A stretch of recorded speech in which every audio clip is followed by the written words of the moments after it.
Hello दोस्तों, आप सभी का स्वागत है हमारे यूट्यूब चैनल पर।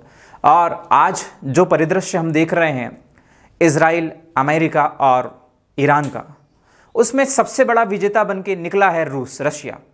हाल ही में पेट्रोल डीजल के क्राइसिस बढ़ते नजर आ रहे हैं, साथ साथ गैसेस के क्राइसिस भी आप देख ही रहे हैं, जिसमें हमने इससे पहले वाले वीडियो में हमने चर्चा की थी कि हर कुत्ते का दिन आता है। एक कहावत मैं हर समय बोलता आ रहा हूँ, हर कुत्ते का दिन आता है। अब यहाँ पर एक चीज़ देखने को मिल रही होगी कि इससे पहले रूस पर अमेरिका ने इतने सैंक्शंस लगाए थे कि रूस और यूक्रेन वॉर रुक जाए, ताकि जो है रूस अपना पक्ष बदले और यूक्रेन पर जितने भी रिटेलिएट हो रहे हैं उसको बंद कर दे। लेकिन इसके बिहाफ ये सब छोड़ो, रूस ने उससे ज़्यादा हमले किए और पूरा का पूरा यूक्रेन को तहस नहस कर दिया। यूक्रेन की भी दाद देनी पड़ेगी, क्योंकि एक छोटा सा देश, छोटी सी कंट्री और एक इतने बड़े क्षेत्रफल के मायने में ऐसे देश के सामने टिका हुआ है जो कि एक परमाणु स्टेट है। आपको जानकर हैरानी होगी कि जिन देशों के पास एटॉमिक सप्लायर या एटॉमिक बम है, परमाणु बम है, उन देशों में कम ही देखने को मिलता है कि उनसे कोई दूसरा देश टकराए। और आज इसी बिहाफ में परमाणु की रेस शुरू हो गई दोस्तों। जिनके पास परमाणु बम है वो सेफ हो सकते हैं, उनके पास सेफ्टी हो सकती है, उन पर कोई भी देश हमला करने से पहले 10 बार सोचेगा।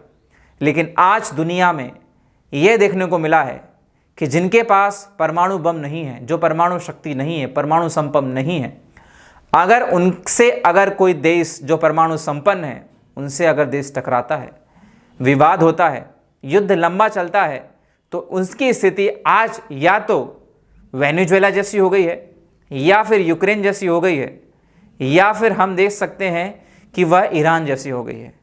ईरान का पूरा इंफ्रास्ट्रक्चर जो है धीरे धीरे तबाह कर दिया जा रहा है अमेरिका द्वारा। और इजराइल तो चाहता ही नहीं है कि ईरान जो है उस नक्शे में भी रहे, क्योंकि अगर ऐसा होता है तो चीज़ें और भी बदल जाएगी। रशिया की बात करें हम, रशिया ने अपने जीवन काल में जब से वो युद्ध लड़ रहा है, अगर देखें तो एक ही चीज़ देखते हैं हम कि उसने जो है अपनी एनर्जी का जो डिस्ट्रीब्यूशन किया है, जिन क्षेत्रों में एनर्जी बढ़ती थी, जाती थी, अमेरिका ने उन पर इतने सैंक्शन लगाए कि वह एनर्जी को सप्लाई ही नहीं कर पा रहे थे, दे ही नहीं पा रहे थे। लेकिन फिर भी आज हम देखते हैं कि अमेरिका जो है बैकफुट पर खड़ा हुआ है और रूस जो है एक पावरफुल स्टेट के रूप में नजर आ रहा है यहाँ पर, क्योंकि रूस ने अभी घोषणा की है कि अब वह जो है किसी भी कंट्रीज को क्या सप्लाई नहीं करेगा, पेट्रोल सप्लाई नहीं करेगा। और सबसे बड़ी चीज है, इतना ऑयल क्राइसिस पहले से ही है, और अगर रसिया पेट्रोल सप्लाई नहीं करता है तो बड़ी विपत्ति आ सकती है। छोटे देश जो डायरेक्ट, जिनके पास रिफाइनरी नहीं है, वो डायरेक्ट पेट्रोल परचेस करते हैं, जिनके पास क्रूड ऑयल से बहुत सारी चीज़ें निकालने की फैसिलिटीज़ नहीं है, क्योंकि आपको मालूम होना चाहिए कि बैरल जो क्रूड ऑयल होता है वो बैरल में आता है, और उसके बाद रिफाइनरी जो है उसे क्या करती है, उनसे तेल निकालती है। सबसे ज़्यादा डीजल, पेट्रोल और उसके बाद केरोसिन, उसके बाद जो भी टार बचता है उसका उपयोग हम और क्षेत्रों में करते हैं। साथ ही साथ जो वेस्ट मटेरियल बच जाता है उसे हम रोड बनाने में यूज़ कर लेते हैं। तो कुछ कंट्रीज़ ऐसी है जिनके पास जो है फैसिलिटीज़ नहीं है, वो डायरेक्ट जो है क्या खरीदते हैं, पेट्रोल डीजल खरीद लेते हैं। तो अगर ये चीज़ें रूस भी अगर ब्लॉक कर देगा, उधर जो है हार्मुज स्ट्रेट ब्लॉक है जहाँ से लगभग 53% जो ऑयल इंपोर्ट एक्सपोर्ट होता था बेसिकली गैसेस वगैरह, तो वो सब चीज़ें क्या हो गई है, बाधित हो गई है। अब इसको इस तरह से समझते हैं, और मैं आपसे यही पूछता हूँ, क्या अमेरिका इसे ये सोचकर बंद कर देगा कि वहाँ अब कुछ नहीं बचा है, अब हम अपने देश लौट जाते हैं? क्या इजराइल इसे वहीं की वहीं समाप्त कर देगा? क्या ईरान अपने आप रुक जाएगा? तो चलिए एक छोटे से एग्जाम्पल से इसको समझते हैं। आप सभी लोग जो है डेमोक्रेटिक स्टेट में रहते हैं दोस्तों, और डेमोक्रेसी में आप सभी को मालूम है एक निचले स्तर पर एक चुनाव होता है, जिसे हम क्या कहते हैं, पंचायत चुनाव। आपने सुना होगा। आप जिन गांव में रहते हैं, जिस क्षेत्र में रहते हैं, उस क्षेत्र में आपने ये चीज देखी होती है कि व्यक्ति जो है अपने वर्चस्व के लिए अगर सरपंच पद के लिए लाखों रुपए खर्च कर सकता है, जिसकी कोई वैल्यू नहीं, जिससे इतना पैसा निकाला नहीं जा सकता, और वर्चस्व के लिए लाखों रुपए वो लगा सकता है, तो आप सोचिए अमेरिका अपने वर्चस्व के लिए अगर ईरान के पीछे लगा है, तो आप सोचिए ना अगर वो वापस चला जाएगा क्या, कि 4 दिन बाद मैं बोलता हूं कि यहां से चीजें खत्म कर दी जाएगी। अमेरिका की हालत, डोनाल्ड ट्रंप की हालत जो है ना, अब एक फिल्म आई थी आमिर खान की गजनी, वैसी हो गई। सुबह कुछ बोलो शाम को गायब।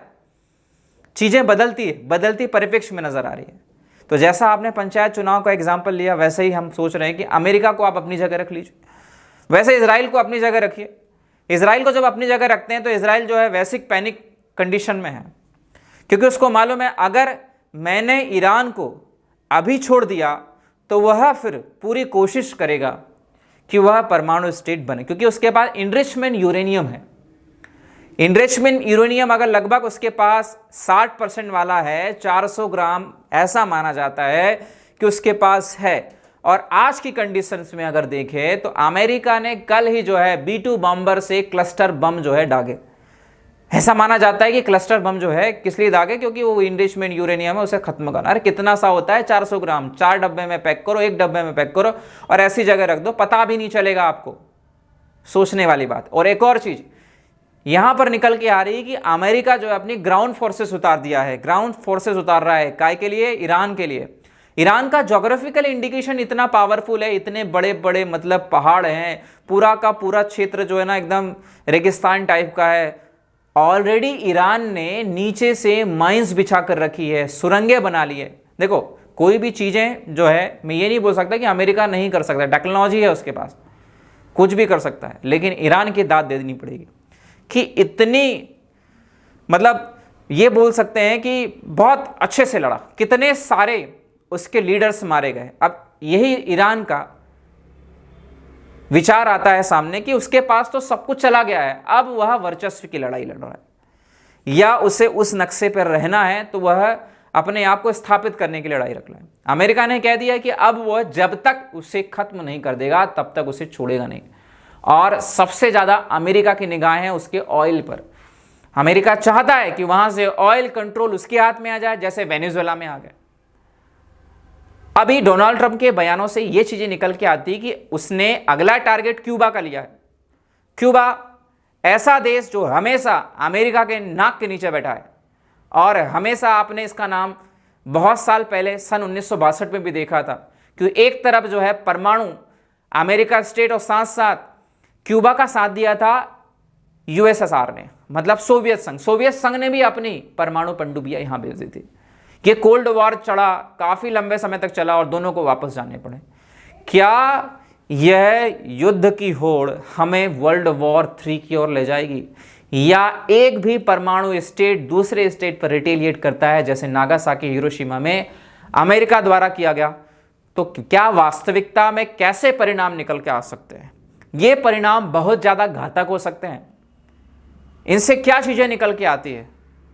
तो इससे एक ही चीज निकल के आती है कि कोई भी देश जो है जब अपने वर्चस्व के लिए लड़ता है तो वह अपने साथ उस हद तक लड़ता है जब तक वह पूरा खत्म नहीं हो जाता।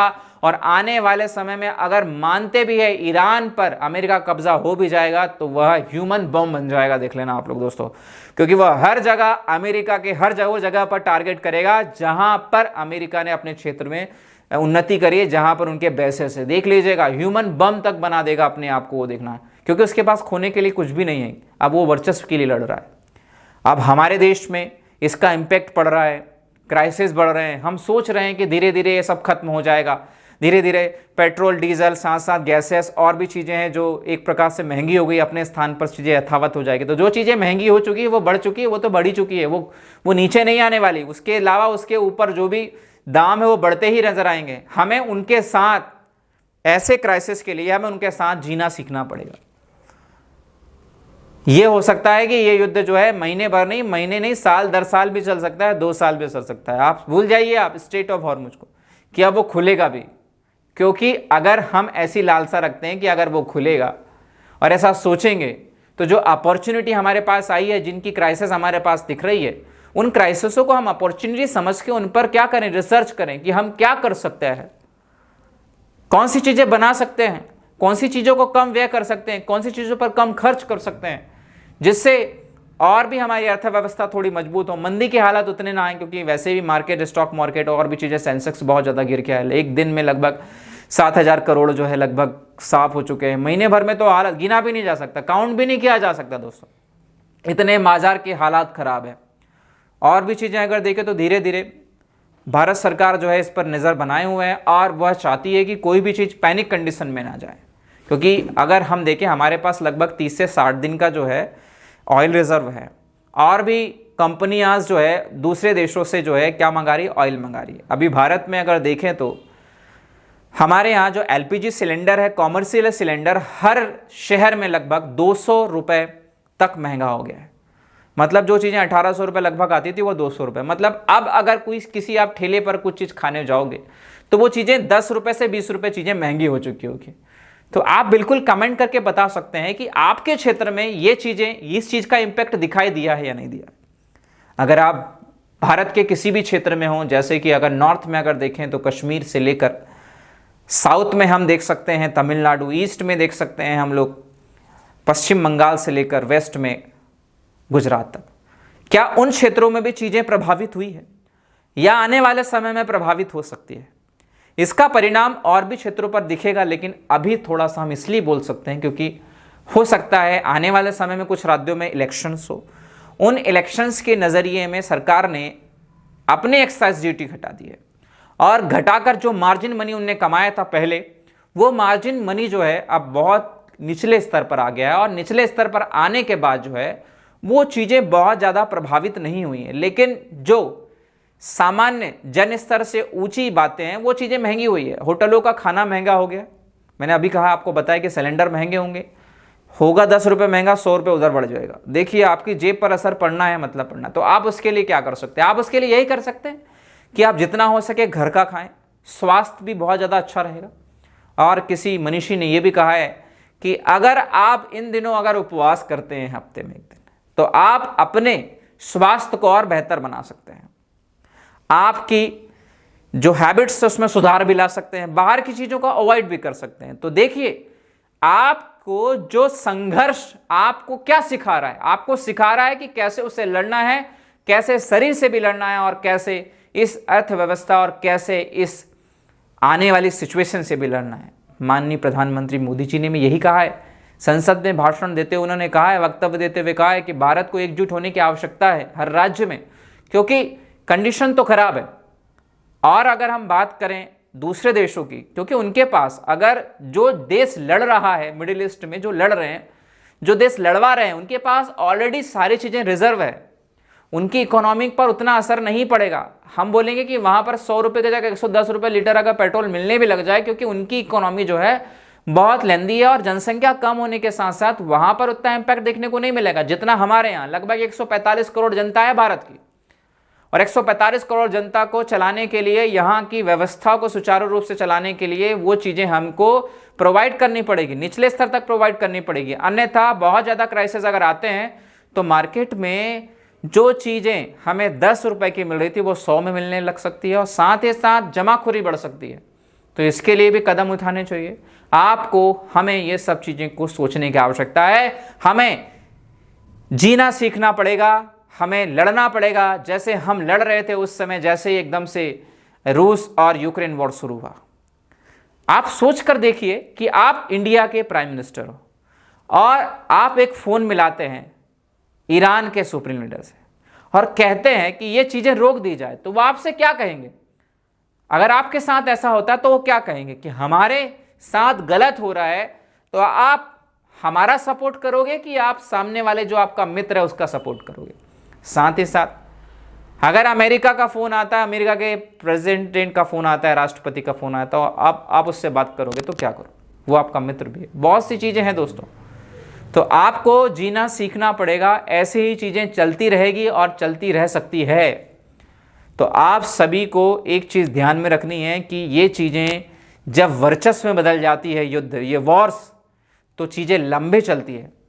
ऐसे एग्जाम्पल एक छोटा सा और देते हैं हम आपको, आपकी फैमिली में दो व्यक्ति रहते हैं एक ही परिवार में, और एक ही परिवार में दोनों भाई है, ब्लड का रिलेशन है, लेकिन एक भाई के साथ जब विवाद हो जाता है, ज्यादती हो जाती है और दोनों इतना लड़ लेते हैं कि किसी की बात ना सुनकर वो कहां चले जाते हैं, थाने तक चले जाते हैं, कोर्ट तक चले जाते हैं और लड़ते रहते हैं, साल 2 साल केस चलते रहता है और चीजें तब तक नहीं रुकती है जब तक उनकी मनस्थिति में वो चीजें समझ में नहीं आ जाती, तब तक वो चीजें चलते रहती है। तो आप सोचिए कि अगर वो चीजें चलती रह सकती है तो क्या ये वॉर चलता नहीं रह सकता है क्या? चल सकता है, क्योंकि इसके आसार दिखाई दे रहे हैं। ईरान के पास अगर देखें तो उसका जो एक आइलैंड है जो बहुत ज़्यादा चर्चा में बना हुआ है कि अमेरिका सेना लगभग 50,000 सेना उस आइलैंड को कब्जे में लेगी और कब्जे में लेने के बाद जो है वहाँ से उसका 90% ऑयल जो एक्सपोर्ट होता है उस पर उसे बाधित किया जाएगा, क्योंकि और देश अपना ऑयल बेच नहीं पा रहे, तो ईरान को भी रोका जाए ना वहाँ से। तो उसकी चेन तोड़ने के लिए, नस दबाने के लिए ये सारी चीज़ें चल रही है। आप कमेंट में ज़रूर बताएं कि वो आइलैंड कौन सा है जो उस खाड़ी में है, जो उस क्षेत्र में बसा हुआ है जहाँ से ईरान जो है लगभग अपना 90% क्रूड ऑयल जो है या गैसेस जो है वहाँ से क्या करता है, सप्लाई करता है। बिल्कुल कमेंट में ज़रूर बताएं वो आइलैंड कौन सा है। और भी चीज़ें हैं कि राष्ट्रपति, और दूसरी चीज़ तो ये भी है कि अमेरिका, हम सोचते हैं कि कोई देश ऐसा हो जितना ज़्यादा पढ़ा लिखा हो वो उतनी ज़्यादा मतलब विचारधारा को मतलब आगे की सोच कर आगे बढ़ता, मतलब आगे की सोचता। आप सोचिए किसी देश का प्रधानमंत्री या किसी देश का प्रेसिडेंट आप ऐसा बना लो या ऐसा बना दो जो किस विचारधारा का हो, वो उस विचारधारा का हो जो एक प्रकार से पूंजीवादी विचारधारा का हो। जब पूंजीवादी विचारधारा सामने आ जाती है तो आज आपको डोनाल्ड ट्रंप जैसे लोग दिखाई देते हैं। आप उनको बैठाकर जो है इतनी सारी गलतियां कर चुके हैं। देखिए पूरी जनता, 30 से 40 लाख जनता, 1 करोड़ जनता जो है अमेरिका में प्रोटेस्ट कर रही कि हमें कोई युद्ध नहीं चाहिए। लेकिन भाई ये मानने को तैयार हो तब ना। उनके ही अपने जो भी सीनेट के मेंबर है वो भी उनके क्या हो गए हैं, अगेंस्ट हो गए हैं। नाटो मेंबर पहले से अगेंस्ट है, साथ साथ ये सारी चीजें और आ गई, लेकिन फिर भी वो व्यक्ति एक सन की तरीके से चीजों को देख रहा है और युद्ध में आगे बढ़ रहा है। तो सोचने वाली बात है कि आप ऐसे व्यक्ति को बैठा देते हैं जहां पर यह बोला जाता है कि वहां के सबसे ज्यादा, अमेरिका के सबसे ज्यादा पॉपुलेशन जो है पढ़ी लिखी है, और ऐसे पूंजीवादी व्यक्ति को उठाकर बैठा दिया तख्त पर। तो वहां पर एक ही नारा निकल के आ रहा है कि हमें कोई राजा नहीं चाहिए, हमें लोकतंत्रवादी नेता चाहिए। एक राजा हमेशा तानाशाही कब बन जाए ये किसी को नहीं मालूम। जब विचार नहीं मिलते हैं तो यही विचार आग का गोला भी बन जाते हैं, और ये दिखाई दे रहा है अमेरिकन राजनीति में सारे क्षेत्रों में। सबसे पहले वेनेजुएला का नंबर, उसके बाद ग्रीनलैंड, लेकिन वहाँ पर जो प्रोटेस्ट हुए लोगों ने बातें चीज़ें बदली और इप्स्टन फाइल्स जो आई, चलो वो तो कौन से खोपचे में चली गई ये भी नहीं मालूम। उसके बाद जो है ईरान का नंबर, इजराइल तो ताक ही रहा था ना कि कब जो है इसको मैं लाल करूं, और सही वक्त आने पर घेर लिया अमेरिका को। और आज हालात ये कर दिए हैं कि आज हम बोले भी कि युद्ध से कुछ हासिल नहीं होने वाला, लेकिन आप सोचिए जो लड़ रहा है, जो लड़वा रहा है, उसको कुछ तो मिल रहा होगा। आज आपके साथ जो व्यक्ति खड़ा है, जो व्यक्ति आज आपका साथ दे रहा है, तो याद रखिए उससे कुछ ना कुछ आपसे मिल रहा है, तब वो आपके साथ खड़ा है। अन्यथा ऐसा कोई दुनिया में देश नहीं, कोई दुनिया में व्यक्ति नहीं है जो आपका साथ देने बिना मतलब के साथ दे दे। ये बात हमेशा नोट पॉइंट डाल के लिख लीजिएगा। जब तक कोई देश, जब तक कोई व्यक्ति आपसे मतलब नहीं साधे या उसका आपसे मतलब नहीं निकल रहा हो, तब तक वो आपको सपोर्ट नहीं करेगा। देखिए मिडिल ईस्ट में अगर आपको पावरफुल बनना है तो याद रखना है आपको इजराइल का सपोर्ट लेना ही चाहिए। तो अमेरिका ऐसा कर रहा है, और हो भी सकता है कि ये सिर्फ एक बहाना हो परमाणु वेपन्स का बर्बाद करना हो, ऑयल सेक्टर को कब्जे में लेना हो, ऐसा भी तो हो सकता है ना। तो यही चीज़ें देखने में आ रही है। तो आप भी थोड़ा विचार कीजिए और जीना सीखिए कि ऐसे ही जो है चीज़ें चलेगी, महीने दर महीने, हो सकता है साल भी लग सकते हैं दोस्तों। तो हमें जैसे कोरोना में हमने जीना सीखा था, वैसे हम अभी भी जीना सीखेंगे। कोरोना के बाद जैसे महंगाई बढ़ी थी वैसे हमने जीना सीखा था, वैसे ही आने वाले दौर में भी महंगाई बढ़ सकती है। इसी के साथ हम इस टॉपिक को यहीं विराम देते हैं।